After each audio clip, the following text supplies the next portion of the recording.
ಆಚೆ ಇದು ವ್ಯಾಕರಣದ ಈ ಅಂಶವಾಗಿದೆ ಅಂತೇಳಿ ಪ್ರಶ್ನೆ ಇದೆ. ಅನ್ವರ್ತಕ ನಾಮ, ಗುಣವಾಚಕ, ದಿಗ್ವಾಚಕ, ಪರಿಮಾಣವಾಚಕ ಅಂತೇಳಿ ಇಲ್ಲಿ ಆಪ್ಷನ್ಸ್ ಗಳನ್ನ ಹಾಕಿದ್ದೀನಿ. ಹಾಗಾದ್ರೆ ಇದಕ್ಕೆ ಸರಿಯಾದ ಉತ್ತರ ಯಾವುದು ಅಂತೇಳಿ ನೋಡ್ಕೊತ ಬಂದಾಗ ಆಚೆ ಅನ್ನೋದು ಇದು ಏನನ್ನು ಸೂಚಿಸ್ತದಪ್ಪ ಅಂದ್ರ ದಿಕ್ವಾಚಕಗಳನ್ನ ಸೂಚಿಸ್ತದೆ. ಹಾಗಾದ್ರೆ ನಾವು ಇಲ್ಲಿ ಗ್ರಾಮರ್ ಒಳಗಡೆ ನೋಡ್ಕೊತ ಬರ್ತಿರ್ತೀವಿ.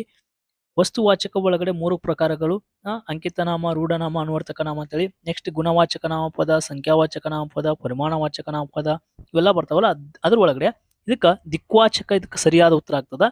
ಹಾಗಾದ್ರೆ ಅನ್ವರ್ತಕ ನಾಮ ಅಂದ್ರೇನು? ಅನ್ವರ್ತಕ ನಾಮ ಅಂದ್ರೇನು? ಮನುಷ್ಯರ ಉದ್ಯೋಗ, ಗುಣ, ಸ್ವಭಾವಗಳಿಗೆ ಬಂದ ಅನುಗುಣವಾಗಿ ಹೆಸರುಗಳನ್ನ ನಾವು ಅನ್ವರ್ತಕ ಅಂತ ಕರಿತೀವಿ. ಗುಣವಾಚಕಗಳಂದ್ರೇನು? ವಸ್ತುಗಳ ಗುಣ, ಸ್ವಭಾವ, ರೀತಿ, ಬಣ್ಣ ಇತ್ಯಾದಿಗಳನ್ನು ತಿಳಿಸುವುದನ್ನ ಗುಣವಾಚಕ ಅಂತೇಳಿ ಕರಿತೀವಿ.